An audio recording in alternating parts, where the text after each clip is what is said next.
Hello again, everybody, and welcome to Conversations with the Dean. Our guest today is Phil Gibbs, Dr. Phil Gibbs, who is an Lipscomb alum. Welcome back to the campus, Phil. Thank you. Glad to be here. Phil's here today because he's the CEO of eSpaces, among many other qualifications, an interesting career. We'll talk about that in just a minute. But let me just dive right into eSpaces. What in the world is eSpaces? Well, eSpaces is a new concept meeting and office space. It's a place where mobile professionals, people who typically work out of home offices, cars, Starbucks, Panera Bread, where they come together and meet and work.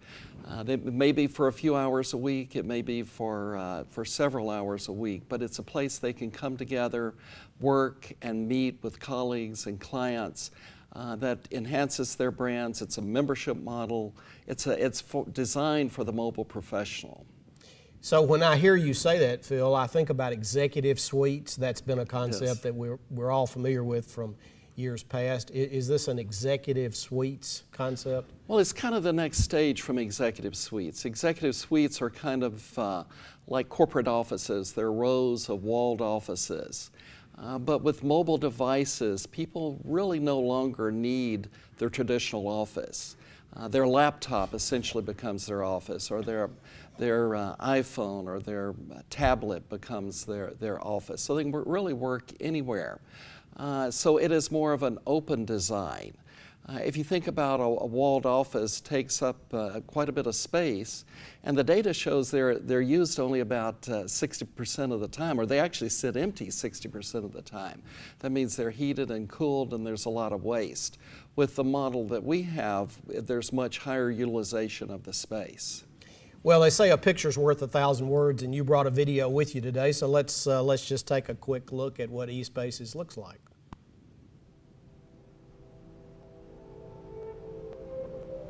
When I saw eSpaces, it was just, I mean, boom, it was the perfect fit.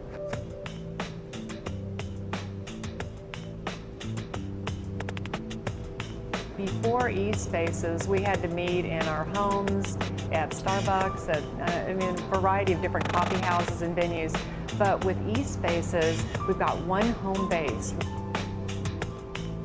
It's very, very nicely designed. It's very comfortable. It's very sort of contemporary and kind of matched our brand, I guess, to that extent. The layout to me is something that's really appealing because you kind of get your choice of a lot of different kinds of workspaces. Whether it's a small conference room, individual cubicles, large meeting spaces, it just meets our needs really well. We like the pricing model. We like the flexibility of it. We thought it was very affordable for what we got, number one.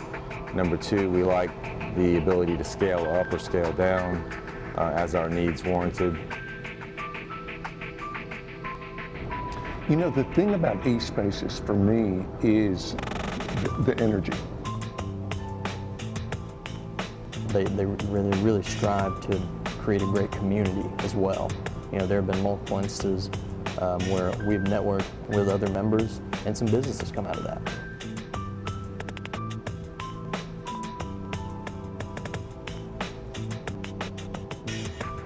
It's not just the people, but it's the whole setup here is very, very conducive to creative thinking.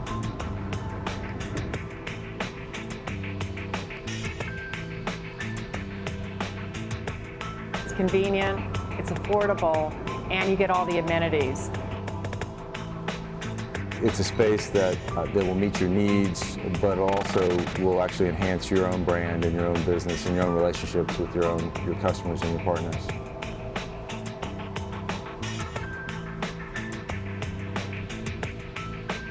I still do some work in my home office, but when I need to think, when I need to be creative, this is where I come.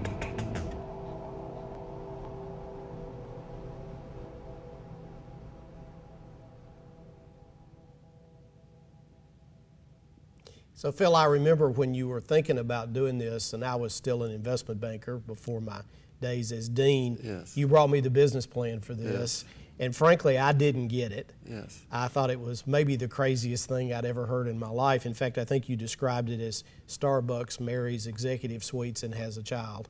So now I get it. How you doing? It's doing really well. It's attracting basically three groups of people.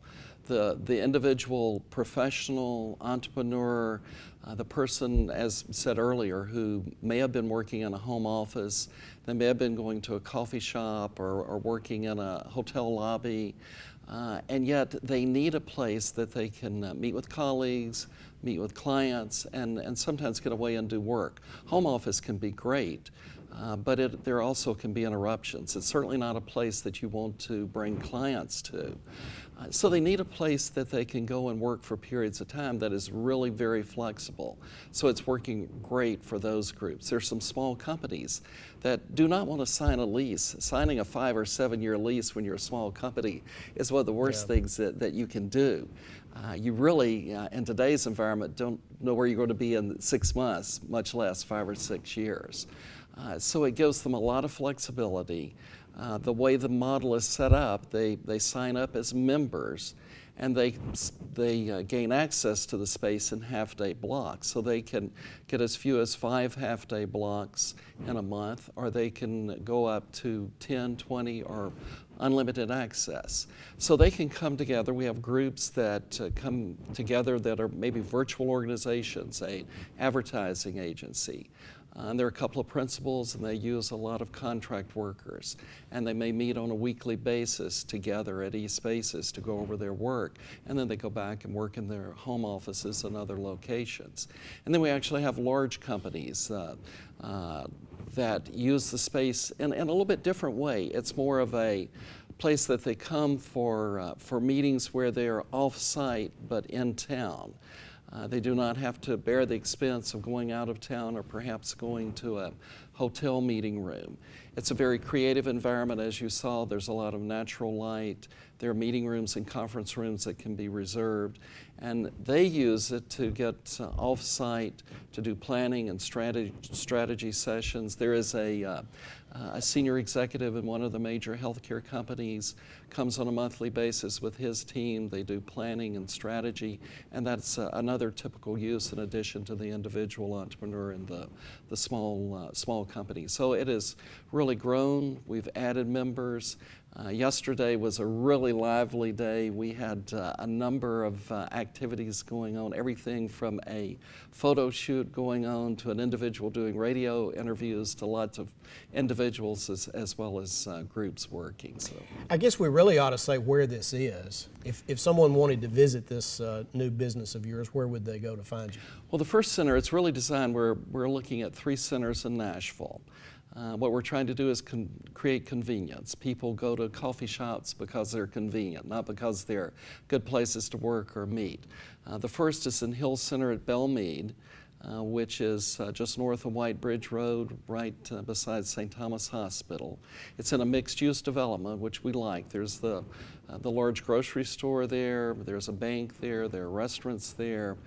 So it's not being back in a large corporate office center. It's very much mixed use. Our second center will be down in Cool Springs, and it will be off the McEwen exit. Again, very convenient access from the interstate. Again, in a mixed-use development, large grocery store, restaurants that are walkable from the space. And then we'll be looking to locate a third center here in Nashville. This really opens up a discussion about the future of working and work. Yes. And it's really a much larger subject than just a new business and how you happen to be providing a service. Right. It's really about the philosophy of how people interact with each other, where they work, how they work. Right. Tell me about what you see on the horizon for the future of working. Yeah. Well, Attorney, you would remember a few years ago, organizations were much more hierarchical than they are today. And the computer, when computers started being used just across the board, that middle level of management just was wiped out very quickly. Organizations became much flatter. What's happening now is we've gone from the computer to the mobile device, and it's the laptop, it's the smartphone, it's the smart tablets, the iPads, and other types of tablets. And then it's cloud computing. So you don't need an office where your files are. You can access them from anywhere and from different devices. So the concept of the office, as we've thought about it, a place with four walls, is really antiquated. And what is actually being challenged in addition to where you work is just the concept of the organization. Used to, you had to have thousands of people to accomplish major tasks. And they were in one organization. Now you can bring those people together virtually, individuals and small companies, to focus on a project, and maybe it's 6 months or a year, and then they break up and focus on other projects, and they can actually be working anywhere with the mobile technology and the mobile communication. So it is a very different way of thinking about the organization. It's a different way of thinking about how we office, and it's as you said, a very different way of thinking about work. And it's really freeing, because you used to think about getting up and going to work. And now that can be virtually anywhere, including at home. And organizations are beginning to recognize that. For one thing, they save a lot of money by doing that. I heard some data actually today that the typical corporation looks at $7,000 to $10,000 in terms of the cost of housing an employee. And if they can cut that significantly, there's a lot of savings that can be achieved. And that's eSpaces is one of the places that they can work. We're not a place where people come and work from 8 to 5. We're a place that supplements and adds to the other options that they have. And as was said on the video, it kind of becomes the home base. You can have your mailing address there, you can have business phone number there, and it's a place where you can come, and it becomes your location that you can tell other people, your clients, colleagues, you come there and meet. But it's also very flexible. You can use different locations, and you can still meet at the coffee shop, and you can still work at home. So work is becoming very different than we used to think of it as getting up and going to a place, and that's where you worked. And this is a concept that's being embraced by large companies worldwide. My son works at Ernst & Young, and he doesn't have an office, never has had an office. Right. We were at Steelcase in Grand Rapids, Michigan about a year ago, and the CEO doesn't have an office, Right. Has no walls. Right. So this is not a concept that you've come up with. This is really a trend. Absolutely. That's really worldwide. Absolutely. It was the specific concept for eSpaces came from really looking at the concept of telecommuting, and looking at actually in Washington, D.C., they created telework centers around Washington that people were supposed to drive to and work, as opposed to driving downtown Washington, and all the savings and the environmental impact and all of that, and people weren't using them. Mm-hmm. The data was showing they weren't being used. And you can look at them, and it was rows of dull, drab cubicles. And you think, nobody wants to work in that environment. You walk in any coffee shop, and the laptops are open, there's energy, people are transacting business, and you realize that's more the environment people want to work in. So we created eSpaces, as you said at the beginning, kind of a merger between you could think of the executive suite, which was already a step in that direction, and the coffee shop. A very open environment, a very friendly environment, lots of natural light, very casual. We have white noise that, even though it's an open environment, it muffles the noise from others around. So yes, it is part of a worldwide trend, and it's primarily being driven by technology and how technology is changing the way we think about work and think about the office. Now, Phil, I'm an old investment banker, so I'm always fascinated about how things get started and financed and Yes. what they're worth and all that. You may not want to share all that information, but I am curious about how you've gone through your financing steps. Did you finance this in stage one yourself? Have you raised any capital? Do you plan to raise more capital? Yeah, that's always the challenging part. You have the great idea, and then you have to fund it, as you well know.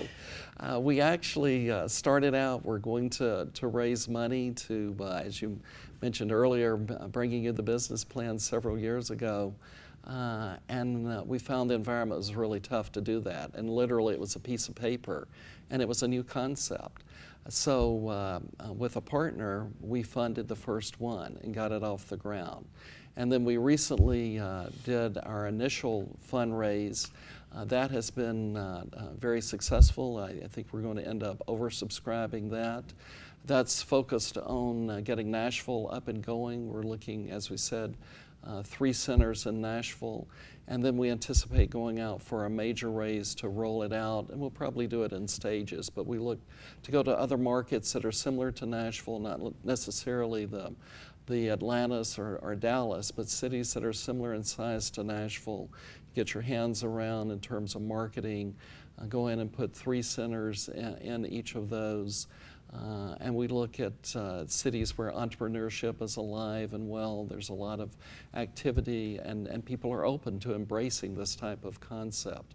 So we would probably look at somewhere around 10 markets as the next phase. And then obviously this is a worldwide phenomenon, so we would like to grow and meet the demand as we can do that. So you think one day I'll be able to go in a eSpaces facility in Shanghai or Delhi, India? Well, we would love that, obviously. We hope to be in Raleigh and Austin and places like that before that, but business is becoming global, as you certainly know, and here at Lipscomb we're doing a lot to train students to function globally, so we'd love that. You've not only been on the forefront of the concept of work and how it's evolving, you've also been on the forefront of the concept of marketing and how that's evolving. And I've been very interested to watch your social marketing strategies. So talk to us about that. How have you utilized things like Twitter and LinkedIn and Facebook to advance your marketing? Right.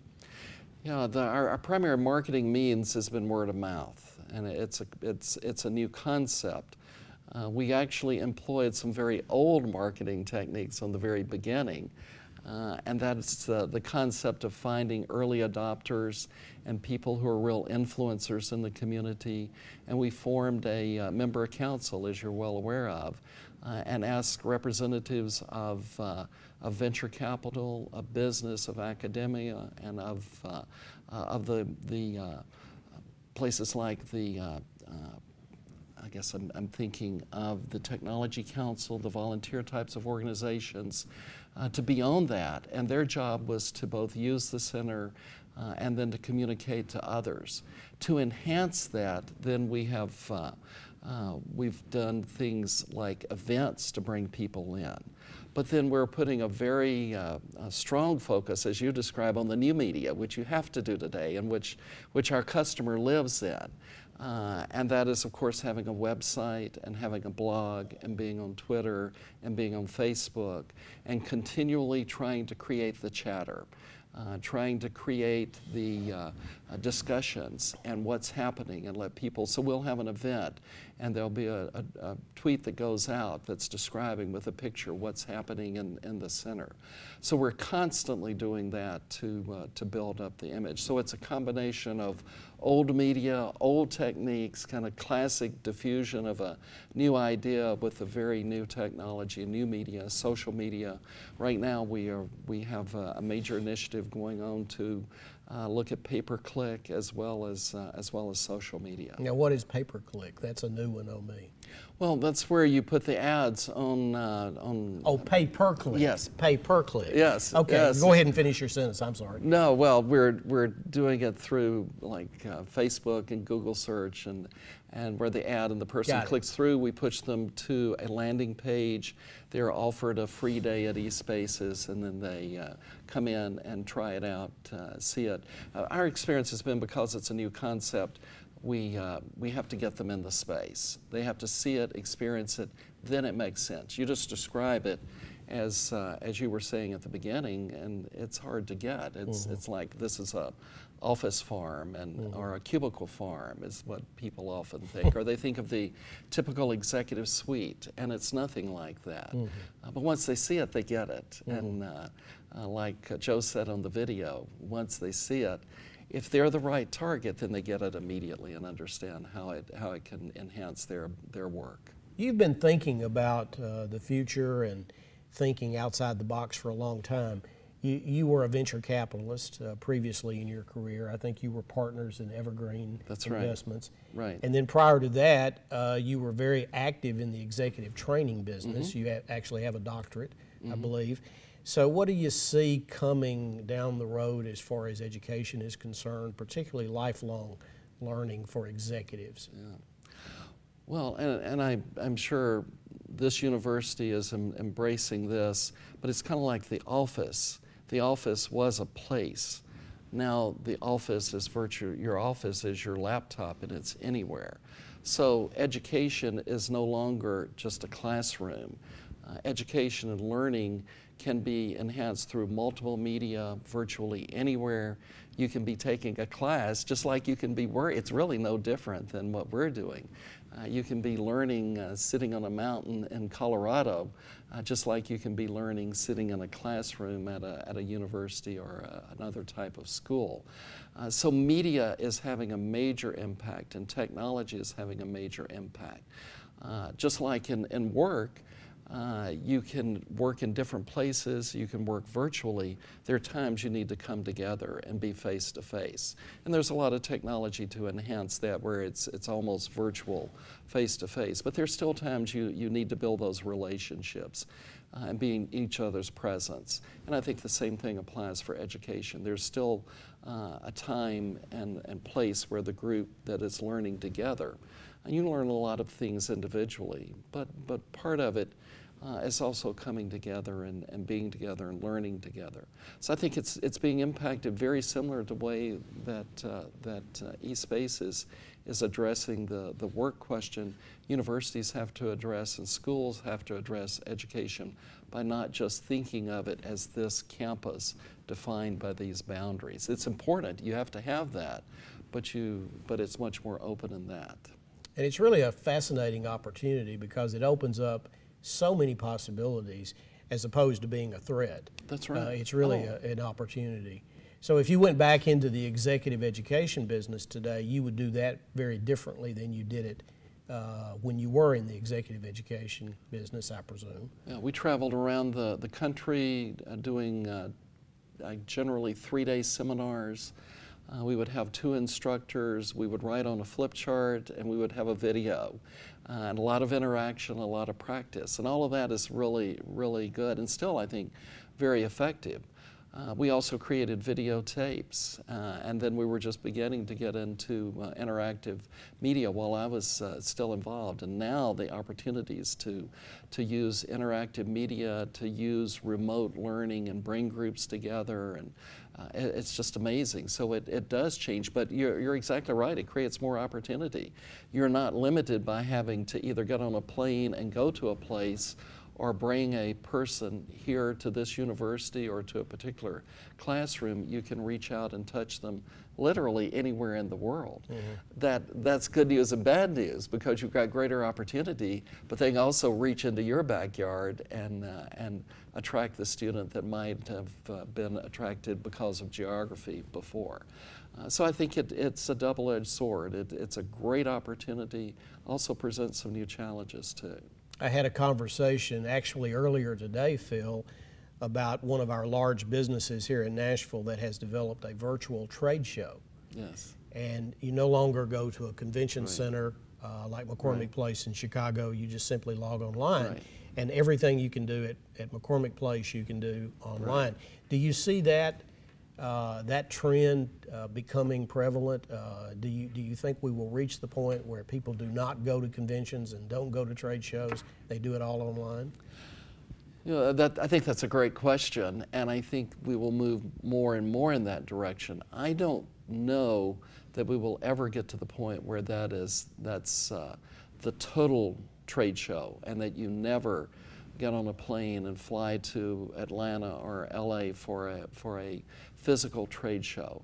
There is still something about the human experience, that being face to face and directly interacting with people. There are multiple reasons you go to a trade show, and part of it is the relationships you build with people, not just seeing the products. And it's important, and I'm not saying that that is a negative side, the social side, because that's important in building customer, vendor relationships, really critical, as well as colleagues. So I don't see that as completely going away. I think there's, well, there will be more and more of that, and that may mean that instead of a week trade show, you can have the trade show in a couple of days.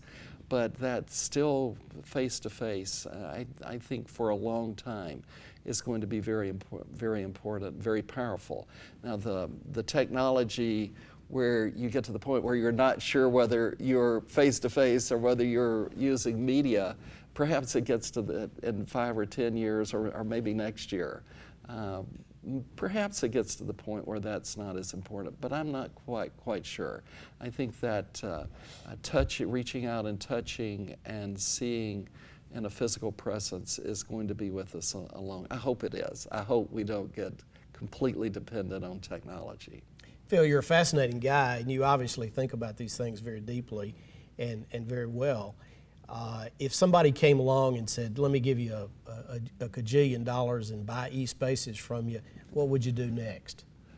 Oh, well, there actually is another plan in the pipeline that before eSpaces started, you're not sure what's going to take off and be successful. So I had another concept worked on a little bit, and that perhaps would be the next project would go to. So you always have to have something else in your back pocket. You're being a little bit evasive to my question, but well, I understand proprietary rights. it's use of technology again. It's kind of like it's not the virtual trade show, but it's a similar concept. It is using technology to accomplish what used to require people interaction, direct interaction, and you can do it much more efficiently through technology. And there are